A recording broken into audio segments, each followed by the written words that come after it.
Hey everyone, thanks for joining. We have an exciting conversation for you today. I'm Jen Brown with One Hope, and I have with me Kyle Bode. Kyle is Vice President of Strategy at the Kern Foundation, and Kern is an important funding partner of the Global Church and its pastors. They have also been heavily invested in the area of faith and work, and Kyle also sits on the board of Made to Flourish. We're so excited to have a conversation about faith and entrepreneurship as we get ready for this upcoming roundtable. Kyle, we so appreciate you being able to join, and we can't wait to hear more about what you're busy doing with Kern and its impact locally. Are you ready to jump in? All set. Thanks for having me. Okay, so as we begin, Kyle, could you just share with us a few sentences about who you are and what is the Kern Foundation? Sure.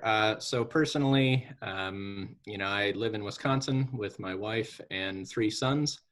In this COVID environment, it's been kind of interesting because we homeschool. And so we've kind of been living the quarantine lifestyle already. So it hasn't been a big shift for us. But that's just kind of, my family's a big part of who I am. And we've been having a lot of fun together with me being home now.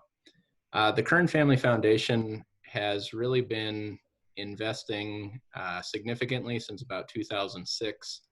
We focus on three major areas. One is this integration of faith, work, and economics. We also have programs focused on the importance of character and character formation. And then we have a program that focuses on the development of an entrepreneurial mindset. And that is usually right now focused mainly in the space of engineering education. So that's a little bit about the Kern Family Foundation. That's great. Thank you so much. So first question, what has the Kern Family Foundation been doing up to this point with faith and work entrepreneurship? Sure. We've been investing in this space since about 2008, which is when I came on the team and a couple of other colleagues. Over time, we've done a lot with many organizations, a number of different initiatives, but we've really kind of settled in three main areas in this particular space. The first is what was already mentioned. We launched Made to Flourish, which is a network of pastors and churches integrating faith, work, and economic wisdom for the flourishing of their communities. And today that reaches about 3,000 pastors across the nation, mainly grouped in about 25 different city networks. We also launched the Oikonomia Network, which focuses on theological educators and seminaries who are looking to do the same thing, really prepare future pastors with a better understanding of faith, work, and economic wisdom. And then we've launched a new pastoral education model that is focused on identifying young people at an earlier age who might be called to pastoral ministry and providing them an accelerated pathway where they can earn both a bachelor's and a master's degree in pastoral ministry within 5 years. And we have about 35 of those programs that are up and running and several more that are going to come online in the coming years. And our area of focus right now is really strengthening the integration of faith, work, and economic wisdom in those programs and for those future pastors. So those are kind of the three areas where we've tended to settle over the last couple of years. That's great. Thank you so much. So in all of this work that you've been a part of, which is exciting to hear about, what have you learned over the years? Yeah. So I'd say the first thing is there are just so many fantastic organizations and individuals that we've been able to work with, that we've been able to build on. So a lot of the infrastructure in the faith and work movement was there. We didn't have to create it, and we were able to kind of leverage that. And we've just benefited greatly from individual donors who have introduced us new opportunities, to leaders who have really shaped this faith, work, and economic space or faith and entrepreneurship space. So a lot of great people and organizations that we've been able to invest in, some of them, but we wouldn't be where we are today without the partnership of indirect and directly with so many of them. The second thing I'd say that's been an important learning just for me personally has been patience is really key in this particular space. There's a tendency to want to see action and results, but this is sometimes a challenging conversation. It requires a new mindset. So if you're going to really understand your vocation, or if you're going to really understand something like faith and entrepreneurship, it's a bit of a mindset change. You have to see your vocation within the broader economy. You have to see all the different ways that people through their work can serve God and serve their neighbor. But it's not like we kind of come pre-wired with that understanding. And what I've learned over time is you have to be patient, because particularly if you are working in this space, you tend to think everybody else is on the same learning curve you are. So if you think, you may be in the graduate level understanding of faith, work, and economics, and there's a tendency to want to see action from all the groups you're investing in, but they may be at the 101 or 102 level in their own growth journey. And so it's easy to get frustrated by a lack of action if you're not sensitive to remembering it took you a few years to come along on this journey. So you can't quite expect the action and results to come right away as people are developing their own understanding of this as well. So patience has really been critical and something I have to remind myself of often.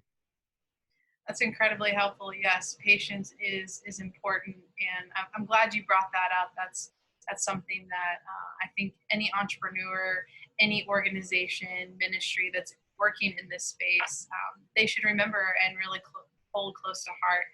Really appreciate that. So, last question: what do you think needs to happen in order to improve the yield of investment in faith and work entrepreneurship? Yeah, a couple of things. The first would really be other areas of the foundation's work. I mentioned character and this development of an entrepreneurial mindset. They have benefited greatly from having a framework, something that situates all the elements of an idea into a more cohesive whole. It allows for people to begin using shared language. It allows people for having common definitions to what they're trying to do. And it really allows for a really rich concept like faith, work, and economics, or faith and entrepreneurship, to be communicated simply without making it simplistic. Another important piece of the framework, or an idea of a framework, has been it allows people to begin seeing the whole landscape. So if you are a faith, work, economics organization focused on pastors, you begin to see how groups focused on business leaders or groups focused on faith and entrepreneurship all kind of fit in the same space. And that's really helpful to get more of that landscape understanding. It also helps investors, quite frankly, have a better understanding of where they might make the most impact, because it can be kind of difficult looking at a broad landscape like this, seeing so many good people, so many good groups, and trying to make a decision, where can I be most helpful if I'm a donor or if I'm advising donors. So having that broader landscape is really important. Having that framework that kind of encapsulates the whole idea has really helped us in other areas of the work. And I don't think we have one for this space yet. Each group kind of has their own theory of change. They have their own framework out there, and we kind of need more of one of those meta frameworks to put it all together. I would say the other thing, to be quite honest, is I think the nonprofit sector, and in most of this space, it is nonprofit organizations operating. The nonprofits in this space should, my opinion, adopt a more for-profit entrepreneurial thinking model. There are two groups, unfortunately, trying to do everything. So really begin asking yourself, what are you best at doing? What's your niche? Where are there other groups who do something better that you might partner with? And then how can you begin diversifying your revenue streams so that you're not so dependent on donors? Because there's always a limited pie in the donor space. So if you're too dependent on that, you're going to limit what you can do and what you can achieve. I think some more partnerships and maybe mergers should be on the table. We're really all working for the same thing, but we're not always approaching it with an entrepreneurial mindset. We're not always approaching it in coordination with one another. And this is, again, where a common framework would kind of help. It allows for some asset mapping and some division in labor, which in turn, I think would really increase the impact that we can have collectively. Incredible. Thanks, Kyle. I really resonate with the meta framework that you mentioned, and really identifying what's the theory of change here and how can we collaboratively approach this conversation specifically for faith and entrepreneurship, and even more so thinking about the next generation and how they onboard into this conversation. So thank you. I mentioned that was going to be our last question, but I'm going to sneak in one more, just a simple question of what are you excited about when you think about this conversation and its future? What excites you? Well, I'm always excited to meet new people in new organizations, and I'm continually surprised by the number of individuals and groups that are involved in the space that even after 12 years of kind of investing in it, we haven't run into. So part of it is just the idea of new opportunities, new connections bring new ideas.